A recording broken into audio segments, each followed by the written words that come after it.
देहरादून के IRDT सभागार में राज्य स्त्री शक्ति तिलू रौतेली एवं आंगनबाड़ी कार्यकर्ता पुरस्कार वितरण समारोह आयोजित किया गया।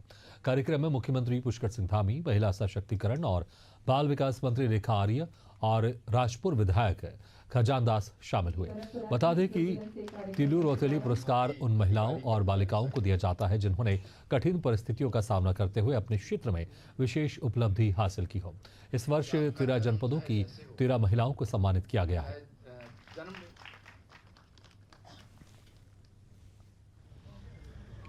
विभिन्न क्षेत्रों में हर जनपद में उत्कृष्ट कार्य करने वाली समाज के क्षेत्र में, महिलाओं के क्षेत्र में ऐसी मातृशक्ति की प्रतीक महिलाओं को यहाँ सम्मानित किया जाता है। अनेक क्षेत्रों में जिन्होंने उत्कृष्ट प्रदर्शन किए हों। इसी प्रकार जो आंगनबाड़ी हमारी सहायिकाएं हैं, कार्यकर्ताएं हैं, उन सबको भी सम्मानित किया जाता है। इसके पीछे हमारा हेतु है कि महिलाएं अपने क्षेत्रों में और आगे बढ़ चढ़ कर काम करें, उत्कृष्ट प्रदर्शन करें और अपने सर्वोच्च को देने के लिए संकल्पित होकर कार्य करें, इसलिए प्रोत्साहन किया जाता है। सर्वप्रथम तो मैं आज विशेष दिन है, आप हम सब लोग एकत्रित हुए हैं जिस कार्यक्रम के निमित्त, तो वो है तिलू रौतेली सम्मान पुरस्कार और इसके साथ ही हमारी आंगनबाड़ी कार्यकर्ती सम्मान पुरस्कार आज दिया जा रहा है। हमारे प्रदेश के 13 जनपदों की 13 महिलाओं को आज तिलू रौतेली पुरस्कार से सम्मानित किया जा रहा है। माननीय मुख्यमंत्री जी वह सम्मान उन्हें देने जा रहे हैं। निश्चित रूप से ये वो महिलाएं हैं जिन्होंने समाज में रहते हुए समाज की विषम परिस्थितियों का सामना करते हुए अपने पैरों पे खड़ा होना या समाज के लिए एक आदर्श बनने का काम किया है। तो आज वो सम्मानित हो रही हैं, मैं उनको बहुत। मध्य प्रदेश में नागरिक सुरक्षा को मजबूत करने के लिए डायल 112 सेवा शुरू की गई है। ग्वालियर में गुरुवार को पुलिस लाइन परिसर से 50 नए FRV वाहनों को हरी झंडी दिखाकर रवाना किया गया। ये वाहन जिले के विभिन्न थाना और चौकियों में तैनात किए जाएंगे। बता दें कि ये वाहन पुलिस सहायता, एम्बुलेंस सेवा और अग्निशमन सेवा प्रदान करेंगे। इनमें आधुनिक तकनीक और उपकरण लगे हुए हैं। IG अरविंद सक्सेना ने बताया कि इन वाहनों से ग्वालियर वासियों को तेज, सुरक्षित और भरोसेमंद आपातकालीन सहायता मिलेगी।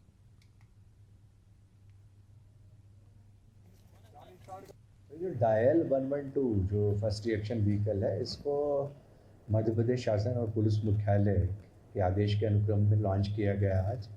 और बेसिकली इस जो पर्टिकुलर डायल 119 व्हीकल है, इसमें जो पहले हमारा फर्स्ट रिएक्शन व्हीकल था डायल 100, उसके अपेक्षा ज़्यादा सुविधाएं हैं और इलेक्ट्रॉनिकली, मैकेनिकली और टेक्निकली ये ज़्यादा मॉडर्नाइज व्हीकल है। और इससे निश्चित रूप से जो इस वाहन का उद्देश्य है और इस सेवा का जो उद्देश्य है उसको करने में और ज़्यादा हमें सहायता मिलेगी और एफिशिएंटली हम डायल 112 के माध्यम से ऑपरेट कर पाएंगे।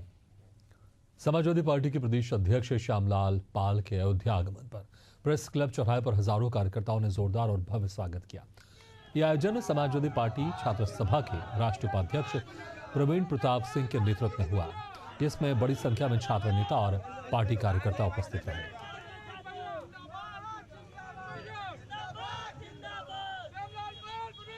समाजवादी पार्टी के प्रदेश अध्यक्ष माननीय श्यामलाल पाल जी का स्वागत किया गया है, उनका आगमन रहा। शिक्षक सम्मान समारोह है आज समाजवादी पार्टी कार्यालय पर, उसी में वो शामिल होने आए थे। हम सभी हमारे साथियों ने आज अध्यक्ष जी का स्वागत किया।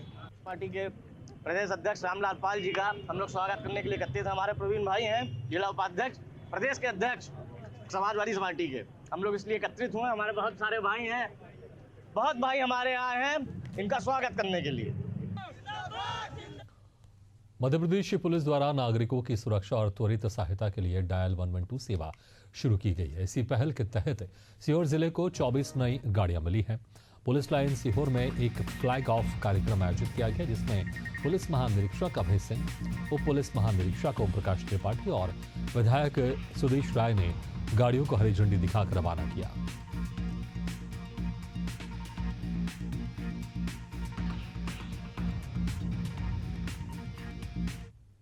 निर्देशानुसार डायल 112 सेवा संपूर्ण मध्य प्रदेश में लागू की गई है। इसमें समस्त आकस्मिक सुविधाएं जो पहले अलग अलग नंबरों पर उपलब्ध थी, अब एकीकृत रूप से इसी नंबर के माध्यम से उपलब्ध होंगी।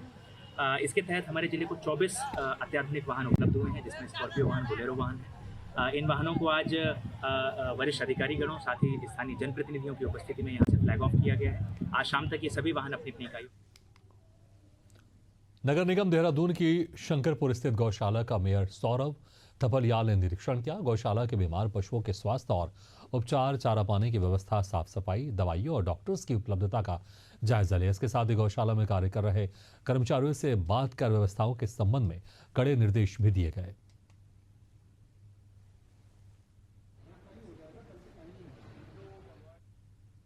देखिए, हम वहाँ गए, इसलिए हमें तुरंत जैसे हमें वो वीडियोस प्राप्त हुए, हम वहाँ गए तो वहाँ हमारे साथ डॉक्टर्स भी थे, पूरी टीम थी, हमारी नगर आयुक्त हमारे साथ थी, सारी टीम वहाँ पे गई थी। तो वहाँ पर हमने सारी चीज़ें चेक करी और उसमें देखा कि जो अब एक्चुअली क्या है, जो गौ माता वहाँ पे लेटी हुई हैं, उनकी रीढ़ की हड्डी टूटी हुई है, तो वो खड़ी तो नहीं हो सकती है। उसको प्रॉपर तरीके से उसका इलाज हो रहा है नहीं हो रहा है, ये चीज़ हमने देखी। उनको वहाँ पे ग्लूकोज चढ़ रहा है, बाकी दवाइयाँ हैं जो उनकी देखभाल है वो प्रॉपर तरीके से हो रही है नहीं हो रही है। अब वहाँ पे हमारे पास 500 से 700 600-700 के आसपास वहाँ पे हमारे पास गौवत्स है। तो ज़्यादातर क्या होता है, चोटिल अवस्था में भी वहाँ पे आते हैं। कहीं पे कोई गौ माता को कहीं चोट लग जाती है, गौवंश को चोट लगती है, तो हमारे पास शिकायत आती है, उन्हें उठवाते हैं, फिर वहाँ पे प्रॉपर इलाज होता है। तो वो हमने देखा तो हम उत्तरकाशी में लगातार हो रही बारिश से जनजीवन अस्त व्यस्त हो गया है। नेशनल हाईवे आए दिन बंद हो रहे हैं। संबंधित विभाग मार्गों को खोलने में जुटा हुआ है। वहीं हर्षिल थराली में अभी भी थोड़ी थोड़ी मात्रा में भूधसाव हो रहा है। घाटी अभी भी खतरे के जद में है। बता दें कि हर्षिल घाटी के पहाड़ों में बन रहे झील आम जनजीवन के लिए घातक साबित हो सकते हैं, लेकिन प्रशासन लगातार इन जगहों को चिन्हित कर मॉनिटरिंग कर रहा है।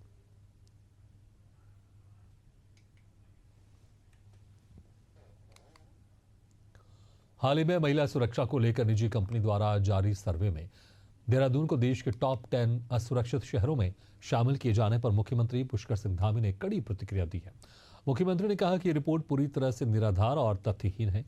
मुख्यमंत्री ने स्पष्ट किया कि इस सर्वे में प्रस्तुत आंकड़े न तो राज्य महिला आयोग और न ही देहरादून पुलिस के वास्तविक आंकड़ों से मेल खाते हैं। उन्होंने कहा कि रिपोर्ट में किए गए दावे सिर्फ भ्रम फैलाने वाले हैं।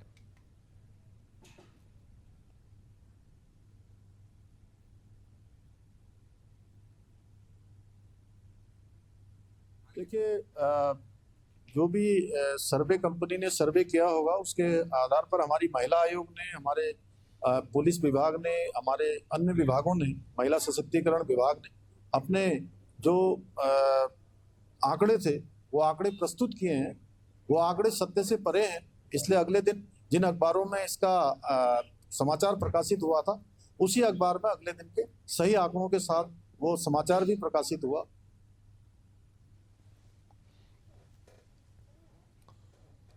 उत्तराखंड में सरकारी राशन वितरण प्रणाली एक बार फिर से गंभीर सवाल खड़े हो गए हैं।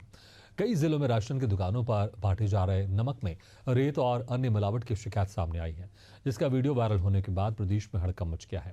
मामले में संज्ञान लेते हुए मसूरी में विशेष छापेमारी अभियान चलाया गया और राशन की दुकानों पर रैंडम चेकिंग करते हुए नमक के सैंपल लिए गए।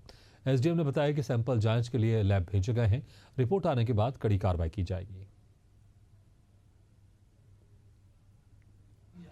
आज सुबह ही जिलाधिकारी महोदय द्वारा हमें तत्काल औचक छापों के निर्देश प्राप्त हुए और हमें ये निर्देश मिले हैं कि जो राशन की दुकानों पर नमक के संबंध में एक अफवाह फैलाई जा रही थी, उसके संबंध में तत्काल हमें फूड सेफ्टी और फूड सप्लाई दोनों की टीमों के साथ हम लोगों ने राशन की दुकानों से अभी सैंपल भरे हैं। मसूरी क्षेत्र के अंतर्गत रैंडमली राशन की दुकानों का चयन किया जा रहा है और उन्हें बिना बताए औचक रूप से नमक के सैंपल भरे जा रहे हैं।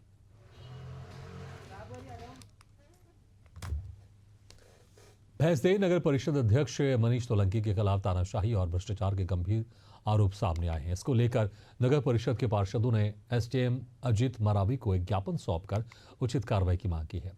ज्ञापन सौंपने वालों में पार्षद सज्जू सिंह ठाकुर, आशुतोष राठौर और निर्मला हसले शामिल थे।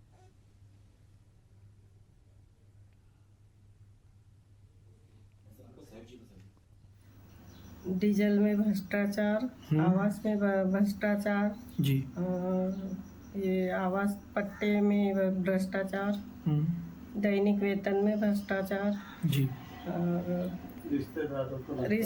उनके रिश्तेदारों को लाभ पहुंचाते हैं।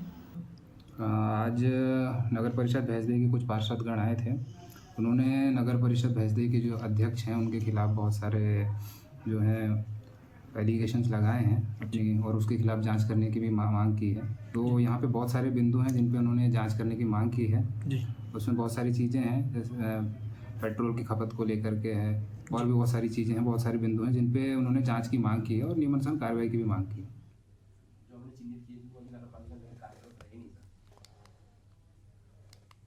मध्य प्रदेश के धार में कस्तूरबा गांधी हॉस्टल की बालिकाएं परेशान होकर एसडीएम कार्यालय पहुंची।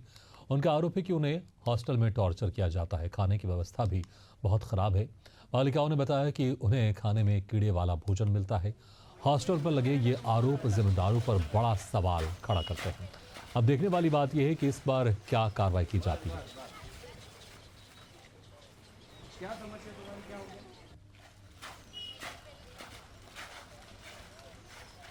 देखिए, ये कुक्षी के सुसारी के कस्तूरबा गांधी हॉस्टल की छात्रावास की ये बालिकाएं हैं।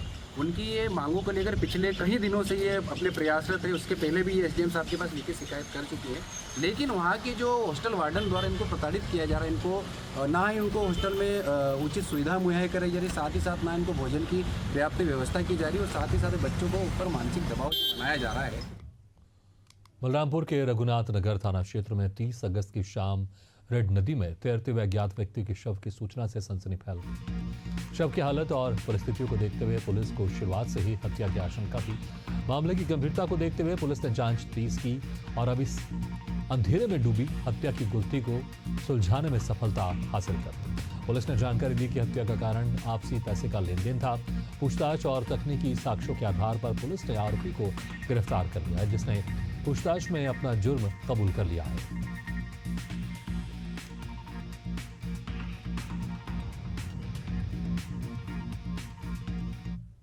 अंतर्गत रेड नदी के किनारे एक अज्ञात शव मिला था।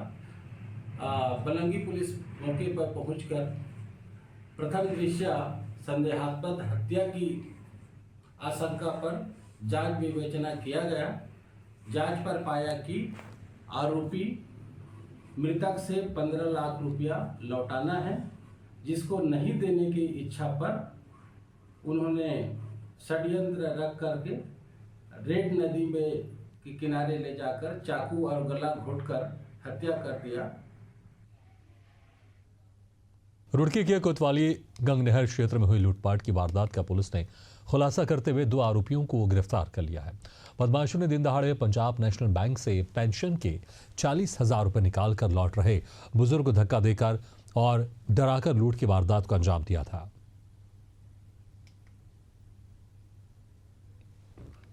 लूट कम ठगी सा मामला है। बैंक से एक सीनियर सिटीजन को अपना पैसा ड्रॉ करने के लिए निकले थे, तो गंगनहर क्षेत्र के रहने वाले 2 लड़के जो करीब 23 और 25 साल की उम्र के हैं, वो लगातार उनकी रेकी कर रहे थे।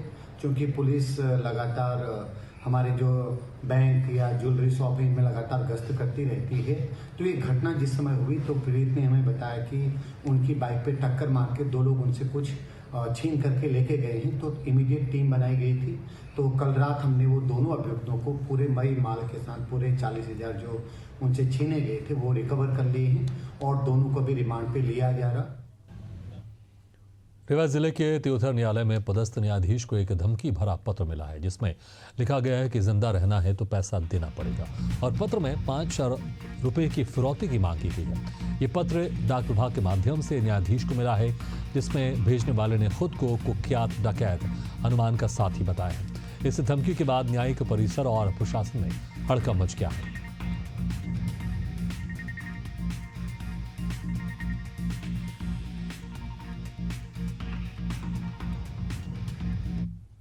पत्र प्राप्त हुआ था माननीय न्यायाधीश त्योथर को, और जिसमें एक धमकी भी दी गई है और 5 अरब का फिरौती भी उससे मांगी गई है, जिसके आधार पर पत्र के आधार पर इसमें हमने एक्सटॉर्शन की कायमी उसमें की है।